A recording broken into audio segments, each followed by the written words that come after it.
Good morning, everyone. I have lost track of days. I don't know which day it is. I think it's 13. I'm not sure. We are here at the Relais du Silence, which is the hotel of the Abbey. We got here last night. It is absolutely fabulous. It's one of the best hotel I've ever been, and it's quite affordable actually. So check it out online. If you ever go to Brittany and visit the Mont Saint-Michel, I really recommend you book a room in this hotel. The comfort room we got is amazing. It really is, and the shower, my God. So can't wait to have breakfast. This is the grounds of the hotel itself. I'm going to turn around. I'm going to show you the garden that's in the back because it's absolutely adorable. So let me give you a quick tour of the hotel.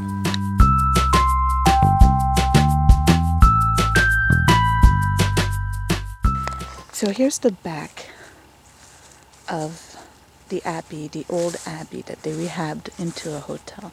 So there's a terrace in the background, and the rooms are really spacious, and these are the grounds. There's a river all the way on the other side, and then they have this little jardin à la française, which is adorable, and it's so easy to do at home, guys. Really, like, we can do exactly the same thing. There's nothing special about it other than it's just very well kept and maintained, and the design of it. But really, we can do exactly the same thing. It's just too cute. This is the little set of steps that leads down to the river, and there's already a guy fishing over there, I believe. Yes, he is. I don't know if you can see him, but look at these gates. So I don't know if these were added or if they are original to a property. It looks to me like they were added. But when you come down those steps, which are a little difficult to maneuver, they have those little sheep. They're fake, kind of like my goats, but they are so cute. It just gives the hotel this whimsical look to it. So that's that one side with the terrace here where you can have your breakfast.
lost in the woods. We're lost in the... We're not lost. Yeah. Not really. We're not having a Blair Witch Project moment here. But before we go to the Mont Saint-Michel, turns out that they have dolmens in this area, which are pre-Jesus Christ. Okay, this is like over 2,000 years old, from Viking and the Celts and whatnot. I'm not sure. They're megalithic. Supposedly it's a covered alley, and it smells wonderful. A mix of mushroom, mold spores, swine, and horse manure. It's the perfect scent. It really is. I love it. Mom, you like the smell here? No. And I'm gonna ask you not to get us lost. Now we're not gonna get lost, you see, because there's a path here where obviously people have been walking on it, and so this is supposed to be a covered megalithic alley. Now, if you watch those mystery channels and Ancient Aliens and all of that stuff, they're talking about how those dolmens, the rocks they use to carve them into, are not from the area at all. So they think that they were transported by spaceship. And what I'm saying is that the Vikings probably have some serious carriages and horses to bring that stuff down here. And they have the same in England. It's pretty much Stonehenge. So yeah, let's find it.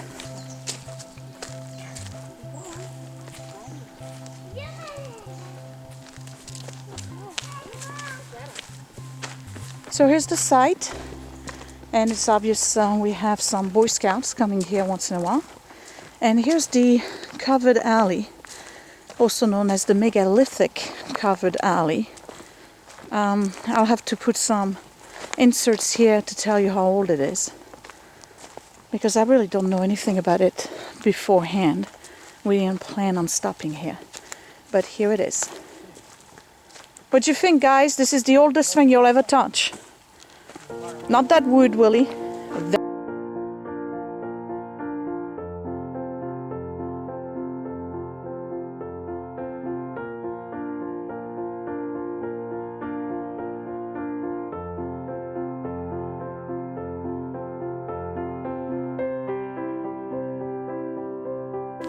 don't even know what it's for. Oh, there's some markings. Oh yeah, look at that. So there's some markings here. And that's what it looks like. That is really cool, actually. I wonder if there's markings inside. I wish there was a trail that goes further back. things here. Okay, here we go. Historical monument.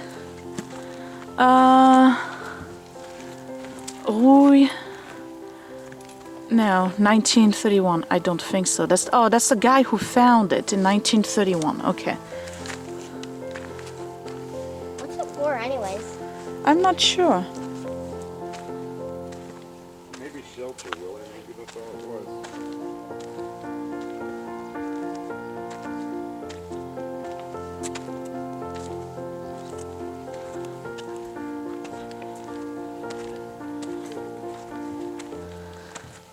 So they kind of have rudimentary steps here going in. I should send Willie in here. I'm not going in there. Why not? You guys think I'm that tall? Oh man, you really got to squat. I'm not sure what they did with this thing, but this is really, really cool. So a little bit further away, there's like a set of stones, and it looked like somebody inserted a ceramic, and it's been there for a while, and it's got like a witch or some kind of fairy on it. Yeah, she's got wings. That's pretty interesting. So I guess they were doing some pagan stuff here, but I don't know how old that is. Okay, so this is dating back much before I thought. This is 2,000 years before Jesus, and this is the leftovers of what they call the fairy's house. So there's a chamber all the way at the end where supposedly there was, or still is, but I can't get in there. You got to send a tiny person. Maybe I'll send Willie. Where there's carving of breast and necklaces representing the Mother Nature, I guess.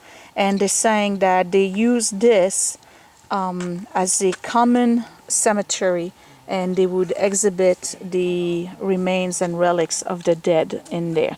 And then they found Roman artifacts in 1931 when they did excavation. So the little guy went all the way in the chamber, and did you see anything? Nope.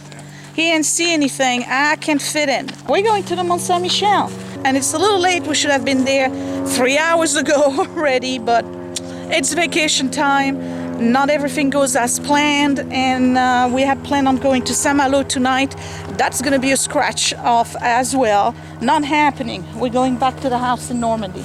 Sorry, no Saint-Malo. Saint-Malo is gorgeous, but it's kind of like Honfleur, only bigger. So watch out, this deer poop.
So here we are at the Mont Saint-Michel, and just to let you know, in the old days there was a bridge that would go to the Mont Saint-Michel.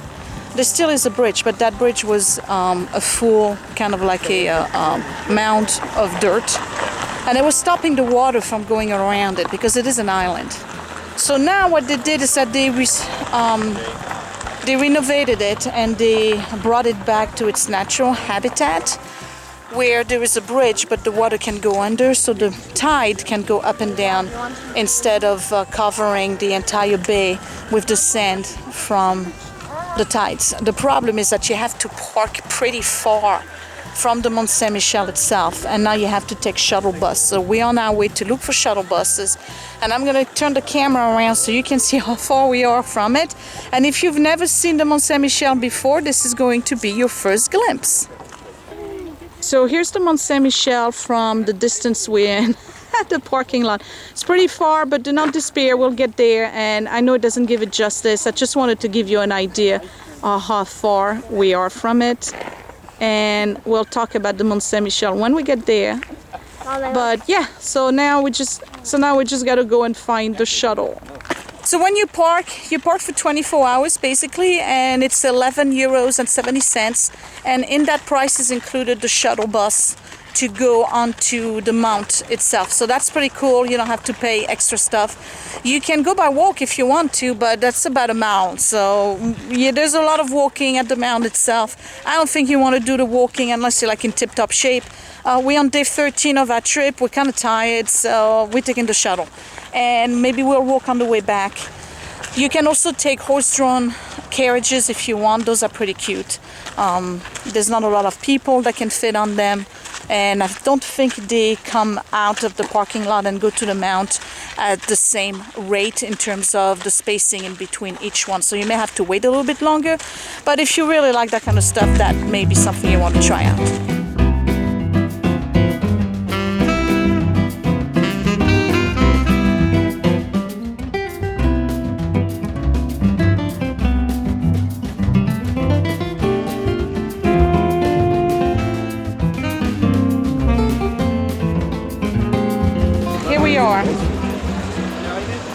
at the Mont Saint-Michel. This is a lot cooler. It's beautiful. It's low tide, Aww. and by the time we leave, there might be some high tide.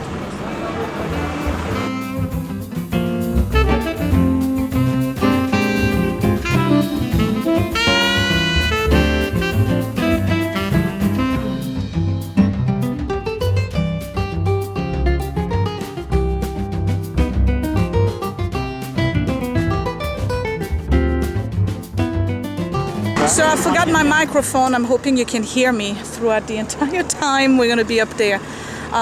Just to give you a heads up, I showed you a couple of people walking. Here they are.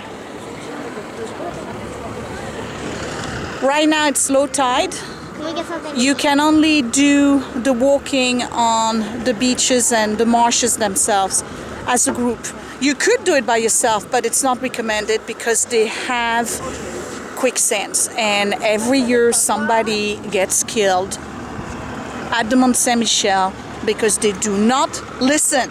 So you just got to do it the way they tell you to do it, which is with a guide, because they know where the quicksands are. And some people also get trapped by the high tide. The tide comes in really, really fast. We're talking less than 15 minutes, and the whole Mont Saint-Michel is pretty much surrounded by water. So you need to be very careful with that.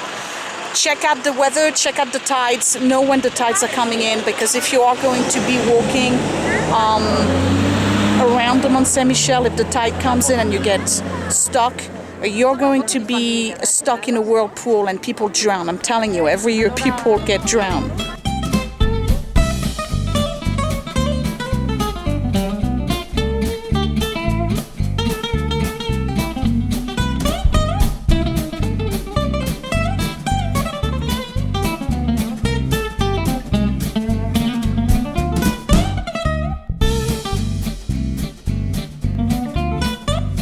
So the worst part of the Mont Saint-Michel is what starts at the gate that's on the other side. There's La Mercoula here that does omelets for 60 euros.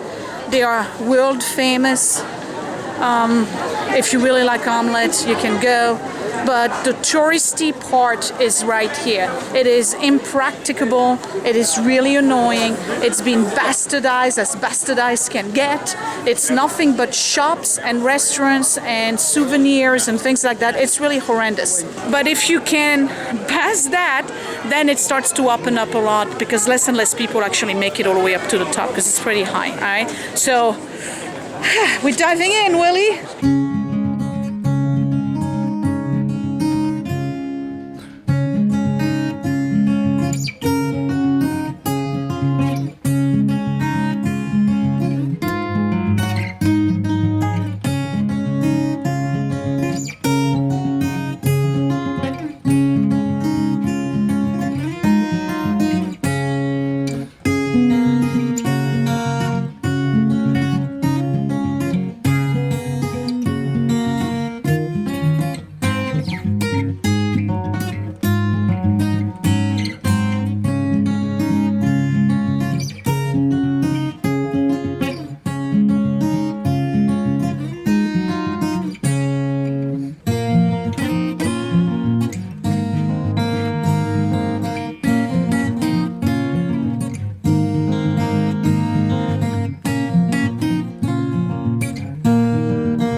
It's awful. When I was a kid, it wasn't like this. There was like 3 little shops, and the rest was just residences. And over the years, it's become kind of like a Las Vegas. It's crazy. But it's well worthy, trust me. By the time we get up to the point where the streets are getting wider and you work your way through to the streets to the Abbey, it gets more beautiful and more beautiful. No. One level at a time.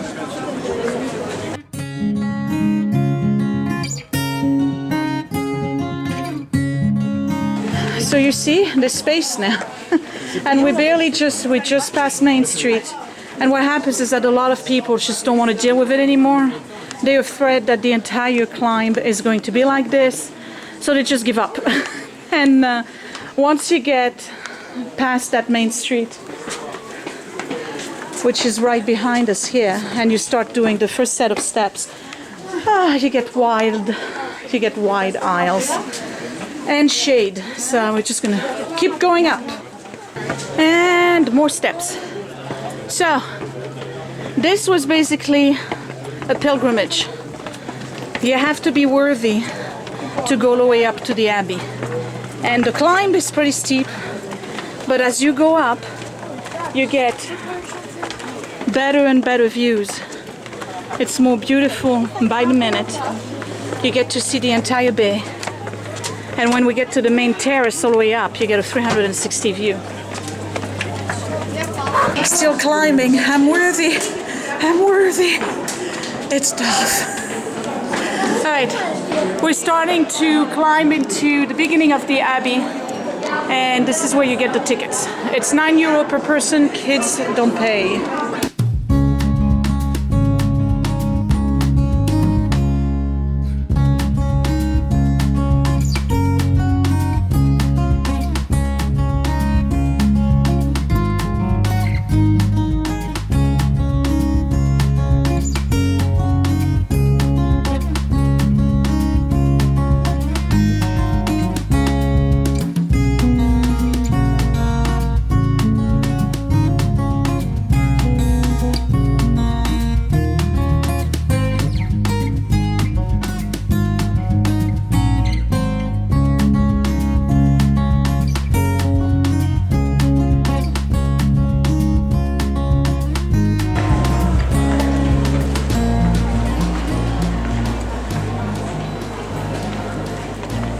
Water doesn't work there, guys.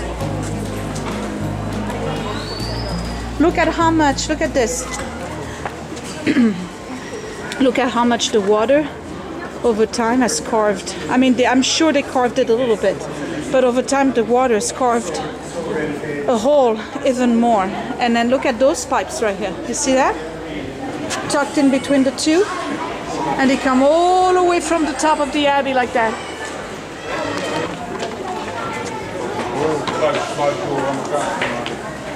Now let's see if this works. Alright, let's see if it works. I can't reach it. Oh, yeah.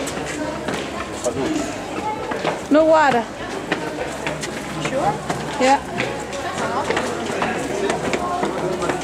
All right, terrace number 1. Here we come. So when you come to the mount, there's a series of terraces. Here, remember, this was a fort on top of being an abbey and a pilgrimage site. So once in a while, you're going to have an observation tower or an observation wall, because it was a fort, and they needed to see who could possibly come and attack them. So here's one of the views, and this is not the highest one, and you can see the parking garage. I mean, you can see the parking all the way over there. But here we go.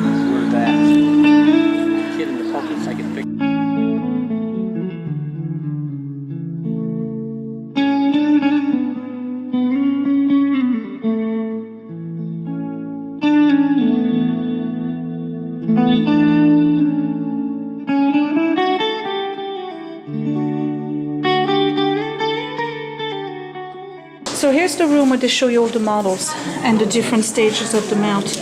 This is year 900, when the monk who, I forgot his name, I'll put it in right here, had the vision from St. Michael to build a monastery on top of the mount itself. So he pretty much built this by himself.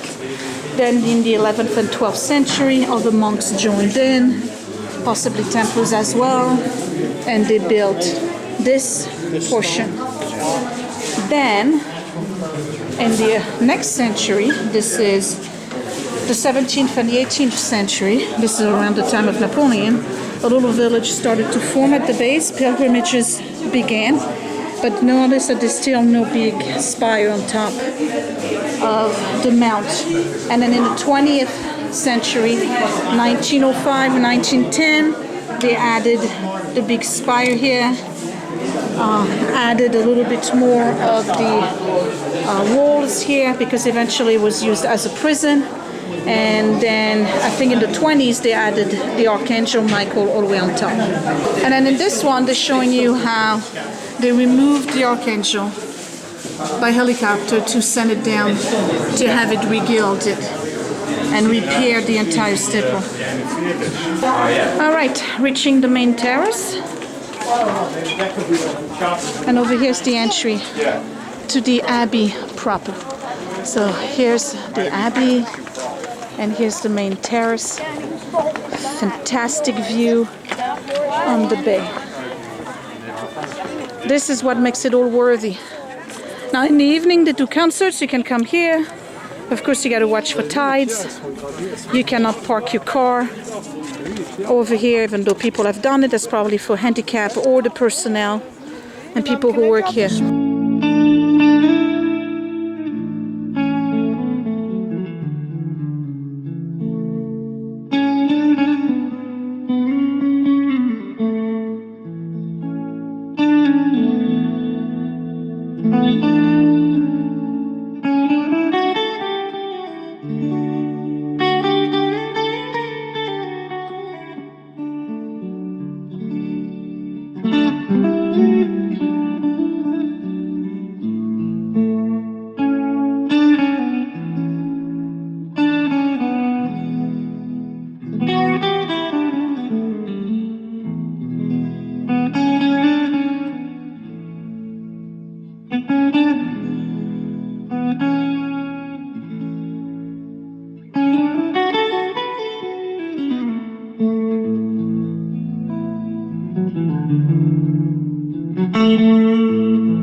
So while the monks were eating here, there was a monk on the other end, right underneath the cross, and he was reading the Bible.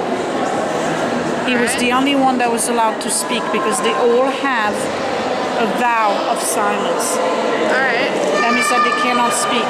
So they can sing Gregorian chants, but they don't speak to one another.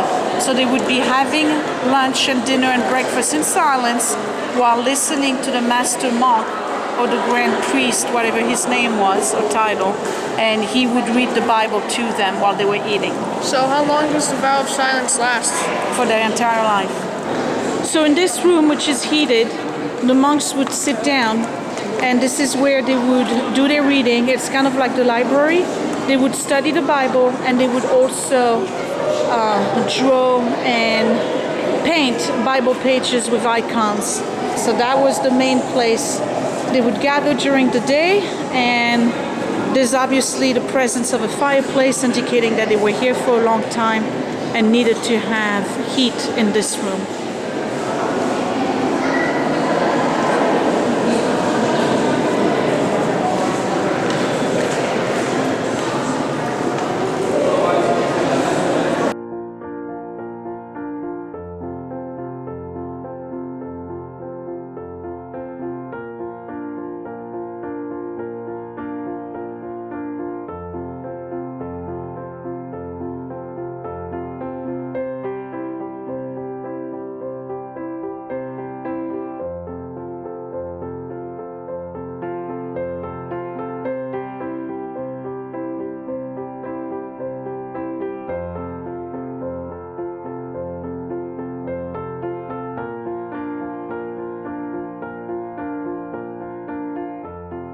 so this is the huge wheel, and you can walk in it to make it turn, right? We can? And then on the other end of it is a kind of like a chariot or a cart on wheels that goes up and down alongside of the entire mount, and that is how they would bring food and supplies here to the top of the mountain. Because remember, the monks didn't speak, and the monks didn't go down and leave the Mont Saint-Michel at all. Okay, so they had to have supplies like flour and sugar and their wine and things like this. So they would walk in this. And I think they were prisoners here at some point too in the late 19th century. So they had the prisoners walk the wheel. And hopefully I can show you what it looks like over there. All right, so the wheel moves. And as the wheel moves, it cranks up or winds up this big rope here. And here we go. And that is the little trolley that they have on wheels. And it would come up and down and bring all the supplies, the rocks, whatever they needed to survive, in particular in the winter. Don't they have a wine cellar here?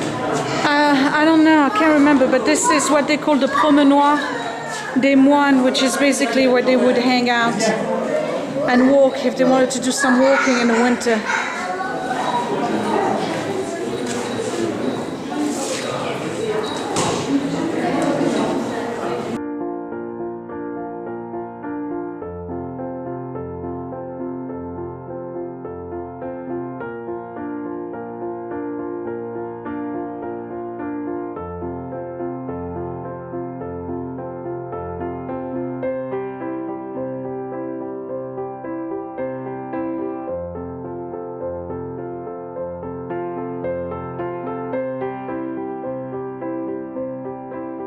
Okay, we're on our way down.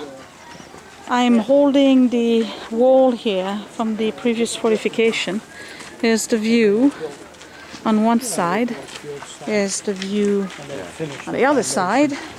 And I am wiped out. We're gonna go all the way down and probably have a learner, which is a lunch/dinner. And then we're gonna head back to Normandy.